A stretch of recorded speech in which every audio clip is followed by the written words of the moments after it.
Cecilia Attias has operated at the highest levels of public life and has been a key player in the FII movement. There is so much going on in the world today that we need a place where people get together and discuss about important topics without being a political place. Cecilia, thank you very much for being here today. Thank you for having me. FII 8, what do you want to bring home from this FII, from this edition? I'm impressed. Even if I've been here for a lot of years as being part of FII for a lot of time, it's the biggest, the most impressive. It's massive. There is 800 speakers. We have more than 8,000 attendees. It's a beautiful FII. And what I like in FII is that people can network, but there is some very interesting sessions. So they're really part of the journey. And I think it's amazing. As you said, you've been here from the very beginning. Tell us honestly now, when you first time heard about this idea, did you think it's too ambitious? No, I don't think it's too ambitious. I trust in my husband, so I knew it had been the biggest, of course, because I trust him and he's doing magic. And he has so much, experience, and he knows exactly. And I knew since day one that it has been very, very big. Because there is so much going on in the world today that we need a place where people can get together and discuss about important topics without being a political place. So there is so much going on. People are afraid of the future, and we need to talk about demography, health, wars, situation in the world. There is floods everywhere. So there is so much to talk about. We need some private places, very specific places where the people can talk about all those topics with some specialists. But then again, it's not only about the FII gathering, such as this one, but it's also a community now that talks all year round, if you want, isn't it? Yes, absolutely. It's a huge community. We have some satellites of the FII, one in Miami, one in Hong Kong, one in Rio de Janeiro. But the big one is this one. And people are staying in contact. Now FII TV is fantastic. Yesterday someone was asking me, how can I follow up? So I talked about the TV. It's amazing, it's important. So I think it's a real movement, more than a conference. It's a movement of people getting together, try to find solutions for the problems we're facing. A movement with real project, with real impact, would you say? I think real impact and real solutions. Because when you're sitting around the table, all the specialists, experts, on one topic, there is always something coming out from the discussion. And it's important to put them together without any political agenda. This is a very special FII gathering also. Richard Attias resigned from the position of CEO. I can see it's a very emotional moment for you, because Richard is the person bringing everyone together, so it seems. Richard is not leaving the kingdom. Richard is not leaving FII or Area A. I think he needs now to focus on more important things and not being on the day-per-day organization. I think he is not changing hat. I think the hat is going to be bigger, and we're going to build an advisor. We built an advisory firm, and I think we're going to continue work with the kingdom and continue work with all those people we know so well. And it's not, he's not leaving. He's not going anywhere. He's going to just do something else. And how about you and your involvement with the FII? It's a little bit like my baby. I love it. I'll be there every year. I'll be helping as much as I can, as I always did. And I have my own thing. So, I have several hats, and I will continue exactly the same way. Cecilia, moving to new chapters in your life is not surprising for you. Do you know, I think life is like kind of chapters or page that you have to turn.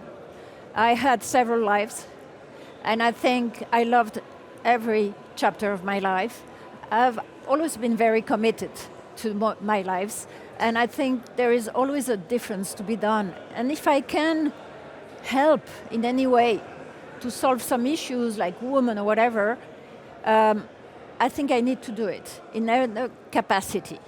I was in politics in France, married to Nicolas Sarkozy for a long time, and I did what I could to help others, because I think it's a duty when you have the chance to be in the right side of the street. And I think I have more to give, even if my age is not younger anymore. I think I have a lot to give again, and I have plenty of ideas. To what extent has your political background, and you were really in the middle of it, as you said, as a politician and as the First Lady, helped you to understand the politics of today and the very complicated times we're living in? Today I have a more global approach. Living in the United States is giving me a more global perception of the situation globally. Living in France only, I was very much focused in France. Now I'm looking to Europe, Asia, Middle East, United States, South America, those countries. And as everybody knows, we're struggling. They're struggling. We have to be very careful because we are at the eve of a big, huge problem if it's not a war. So being far and being from another perspective, it can be much more useful and helpful. And I'm trying to do my best to help those in need in this complicated situation and maybe advise someone who could need my advice with my experience and my political background. Empowerment of women is one of the topics you're passionate about. This was also a big topic here at FII 8. But may I say, you never see a woman as a victim, not even despite the fact that we know there are not enough women in the boardroom, but you seem to be challenging women to fight. For 20 years, I've been always invited to some conferences with one session, the last day, the last floor for women. I would like that not to exist anymore. I would like women be seen and choose for their talent, their skills, and not their gender. Of course, we have to do a lot of work because there is a glass ceiling in Europe, in the United States, everywhere for women. But we're getting there. We're getting there. And my work focuses on that. But I would like not to have any Women's Day anymore, Women's Session anymore. I just want to be part of the dialogue, the total global dialogue, not having a special place for women. You almost feel the narrative is wrong because we are emphasizing the problem and, as you said, putting it almost always as a back just in order to make it happen. Yes, absolutely, but if it continues to happen, that means the problem is not solved yet. So we have to find a solution now. In Iceland, in France, we have some quotas. In the boards of companies, we need 40% of women.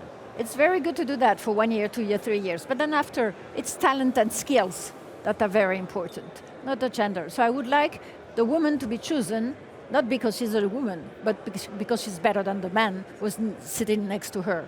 So that's what I'm working for, and telling to the woman, listen, forget that you're a woman, a man, whatever. Just try to be the best version of yourself. I know it's hard to sum it up, but if you had to point out one or two things that have been the biggest impact of your and Richard's involvement in this wonderful project, the FII, what would it be? Bring people together, people that are not meant to be sitting together, put them around the table to talk about some topics that they will not discuss. Anyway, people like from all over the world who are not meant to work together, not even to talk together. I think it's a biggest goal, and open the boundaries, open the frontiers, and make one global world tolerant, non-exclusive, and open. It is no secret that around the world there is a certain perception about women in Saudi. Absolutely, and you're entirely right. But now I'm in Saudi and I'm coming in this country for more than 10 years. And the change is tremendous. I mean, women can work now. And look around you in this forum. Half of the person are women. And they're not women just to look. They're women working. They're in workforces and they're empowered and they're smart. And it's not wearing an abaya that makes a difference. Men are in white, women are in color. And they're doing a great job. In our office here at FII and at RNA, half of the staff are women, and we didn't choose them because they were women, but because they were good. That was my point. And in Saudi Arabia, things are changing so quickly, so fast, that we have to witness this turning point, and it's really amazing. Thank you very much.